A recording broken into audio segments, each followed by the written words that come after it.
Class 9th गोधूली भाग 1। आज इसमें काव्य खंड का पहला चैप्टर रैदास से है।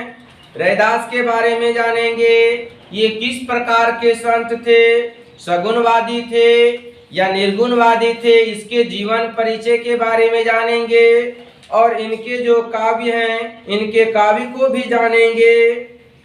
सर्वप्रथम हम रैदास के बारे में जानेंगे कि रैदास नाम से विख्यात संत कवि रविदास का जन्म बनारस में सन 1388 में और निर्वाण बनारस में ही सन 1518 में हुआ। यानी कहने का अर्थ है जन्म भी बनारस में ही हुआ है और मृत्यु भी बनारस में ही हुआ। जन्म हुआ है 1388 ईस्वी और इनका निधन हुआ है 1518 ईस्वी में। ऐसा माना जाता है कि इनकी ख्याति से प्रभावित होकर सिकंदर लोदी ने इन्हें दिल्ली आने का आमंत्रण भेजा। मध्ययुगीन साधकों में रैदास का विशिष्ट स्थान है। कबीर की तरह रैदास भी संत कोटि के कवियों में गिने जाते हैं। मूर्ति पूजा, तीर्थ यात्रा जैसे दिखावों में रैदास का जरा भी विश्वास न था। वह व्यक्तियों की आंतरिक भावनाओं और आपसी भाईचारे को ही सच्चा धर्म मानते थे। तो रैदास सच्चा धर्म किसको मानते थे कि आंतरिक भावना, आपके मन में जो भाव है वह बुरा भाव नहीं होना चाहिए, दूसरे के प्रति अच्छा आचरण होना चाहिए, अच्छा भाव होना चाहिए और आपसी भाईचारा सबसे बड़ा यानी कि सबसे सच्चा धर्म यही है। रैदास ने अपने काव्य रचनाओं में सरल व्यवहारिक ब्रज भाषा का प्रयोग किया है। तो आपका क्वेश्चन रहेगा कि रैदास किस भाषा का ज्ञाता थे, किस भाषा में वह अपने पद व छंद को लिखते थे। तो वह ब्रज भाषा के प्रयोग करते थे जिसमें अवधी, राजस्थानी, खड़ी बोली और उर्दू फारसी के शब्दों का भी मिश्रण है। इसका जो भाषा थे उसमें ब्रज भाषा में मिक्सचर करते थे क्या क्या, अवधी भाषा भी, राजस्थानी भाषा, खड़ी बोली और उर्दू फारसी के शब्द भी इसमें आते थे। रैदास को उपमा और रूपक अलंकार विशेष प्रिय रहे हैं। सीधे साधे पदों में संत कवि के हृदय के भाव बड़ी सफाई से प्रकट किए हैं। इनका आत्मनिवेदन, दैन्य भाव और सहज भक्ति पाठक के हृदय को उद्वेलित करते हैं। रैदास के 40 पद सिखों के पवित्र धर्म गुरु ग्रंथ साहब में भी सम्मिलित हैं। यह पॉइंट भी आप नोट कर लेंगे कि रैदास के 40 पद सिखों के पवित्र धर्म ग्रंथ गुरु ग्रंथ साहब में भी सम्मिलित हैं। यहाँ रैदास के 2 पद लिए गए हैं। इस चैप्टर में अपना लोग रैदास के 2 पद को पढ़ेंगे। पहले पद, प्रभु जी तुम चंदन हम पाने, अपना और भगवान का संबंध को बताए हैं। कैसा संबंध बताए हैं वह चैप्टर से पढ़ेंगे। इसके पद कि प्रभु जी तुम चंदन हम पाने में कवि अपने आराध्य को याद करते हुए उसने अपनी तुलना करते हैं। उसका प्रभु बाहर कहीं मंदिर या मस्जिद में नहीं विराजता बल्कि उसके अपने अंतस्थ में सदा विद्यमान रहता है। रैदास जी का कहना है कि भगवान अपना आराध्य देव जो भी व्यक्ति का है वह कोई मंदिर मस्जिद में नहीं है, वह अपने अंदर में ही समाहित है।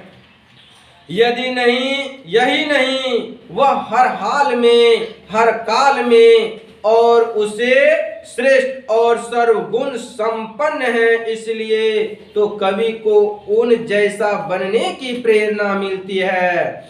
दूसरे पद में कवि निर्गुण भक्ति की सार्थकता सिद्ध करते हैं। भक्ति दो प्रकार के होते हैं, एक सगुणवादी भक्ति, एक निर्गुणवादी भक्ति। सगुणवादी भक्ति में कोई पूजा पाठ के लिए फल फूल मूल कंद ये सब की आवश्यकता नहीं होती। सगुणवादी भक्ति, निर्गुणवादी भक्ति में, सगुणवादी भक्ति में मूर्ति पूजा की जाती है, आरती दिखाई जाती है, बाह्य आडंबर होते हैं उसमें। तो यह कहते हैं कि सगुणवादी भक्ति और निर्गुणवादी भक्ति किस प्रकार सगुणवादी भक्ति से अच्छा है निर्गुणवादी भक्ति, इस चीज को उसने इस चैप्टर में सिद्ध किए हैं।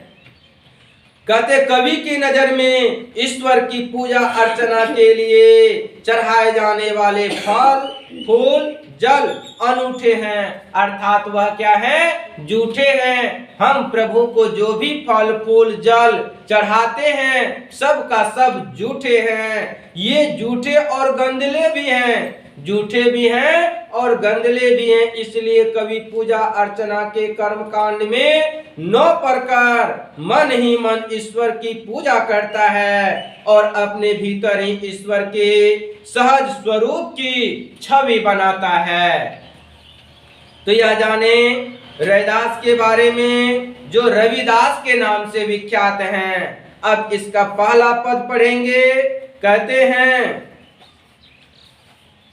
अब कैसे छूटे राम रट लागे। प्रभु जी यह राम नाम का जो रट लग गया है यह कैसे छूटे। आपका ऑब्जेक्टिव में पूछेगा कि रविदास के इष्ट देव कौन थे, तो याद रखेंगे राम। साफ शब्द में कहें अब कैसे छूटे राम नाम रट लागे। राम नाम का जो रट लग गया है यह कैसे छूटे। प्रभु जी तुम चंदन हम पानी, जाकी अंग अंग बास समाने। प्रभु जी यदि तुम चंदन हो तो मैं पानी हूँ, जाकी अंग अंग बास समाने। जो अंग अंग में वास करते हैं। प्रभु जी तुम घन वन हम मोरा। घन का अर्थ होता है मेघ बादल। यदि प्रभु जी तुम बादल हो तो हम मोरा यानी मोर हैं। जैसे चितवन चंद चकोरा। चितवन चंद चकोरा यह एक पक्षी है। चकोरा जो कि बिना पलक गिराए हमेशा चांद को निहारती रहती है। और घनवन जब पूरा घना घोर बादल छा जाते हैं उस समय मोर की जो खुशहाली होते हैं, अपने पंख पसार के वो नाच करते नृत्य करते हैं, वह शोभनीय होते हैं। कहते हैं प्रभु जी तुम घनवन हम मोरा, जैसे चितवन चंद चकोरा। आगे कहते हैं प्रभु जी तुम दीपक हम बाती। दोनों में कैसा संबंध है। यदि प्रभु तुम दीपक हो तो मैं बाती हूँ, जाकी ज्योति बड़े दिन राते। जब दोनों मिल गए हैं तो दिन रात ज्योति जलते रहेंगे। प्रभु जी तुम मोती हम धागा। यदि आप मोती हैं प्रभु तो हम क्या है, धागा हैं।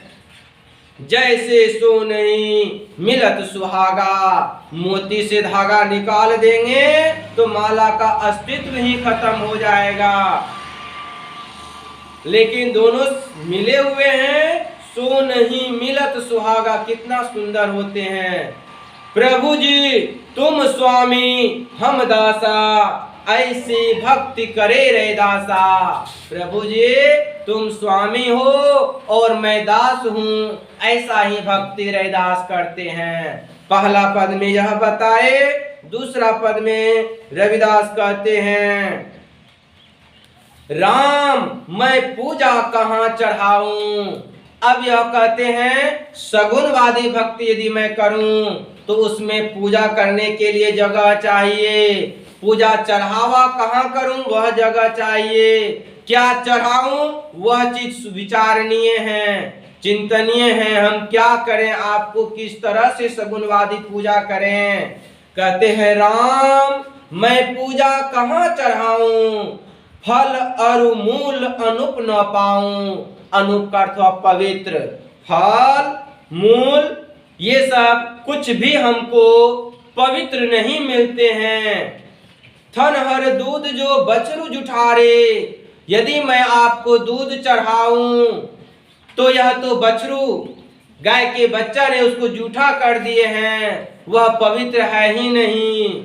यदि कहते हैं पुहुप भावर जल मीन बिगारे, पुहुप का अर्थ होता है फूल, फूल को भंवरा ने जूठा कर दिया है, हम फूल भी आपको कैसे चढ़ा पाऊं। जल मीन बिगाड़ी, यदि हम आपको जल ही चढ़ाऊं तो जल को मछली ने बिगाड़ दिया, गंदा कर दिया है। मछली का निवास स्थान जल में ही है, सारा मलमूत्र जो भी होते हैं वो जल में ही करते हैं, वह तो और अपवित्र हैं। मैं आपको कैसे जल भी चढ़ा सकता हूँ। मलयागिरी बेदियो भुआगा, मलयागिरी में चंदन के पेड़ अधिक मात्रा में पाए जाते हैं और उस चंदन के पेड़ पर सांप, यानी कि भुआगा का अर्थ होता है सांप, विषधर सांप। भुआगा विष अमृत दो एक ही संगा, विष और अमृत दोनों एक साथ किस तरह से हैं। मन ही पूजा मन ही धूप। अब रविदास कहते हैं कि मैं कैसे पूजा करूं प्रभु, अब मेरे अनुकूल समझिए। मन ही पूजा मन ही धूप, आंख बंद कर लिए, कोई प्रतिमा आगे नहीं, न माला चढ़ाने की आवश्यकता है, न अगरबत्ती दिखाने की आवश्यकता है, न धूप दिखाने की आवश्यकता है, न दूध फल मूलकंद चढ़ाने की आवश्यकता है। रविदास कहते हैं मन ही पूजा मन ही धूप, मन ही सेऊ सहज स्वरूप। पूजा अर्चना न जानू तेरी, कह रविदास कवन गति मोरी। पूजा अर्चना प्रभु मैं नहीं जानता, मेरी क्या गति होगी वह आप ही विचार करें। यह दोनों पद में अपना लोग देखे रविदास के दोनों पद। तो रविदास किसके भक्त थे, राम के भक्त थे। रविदास कैसे संत थे, निर्गुणवादी संत थे। चलिए धन्यवाद।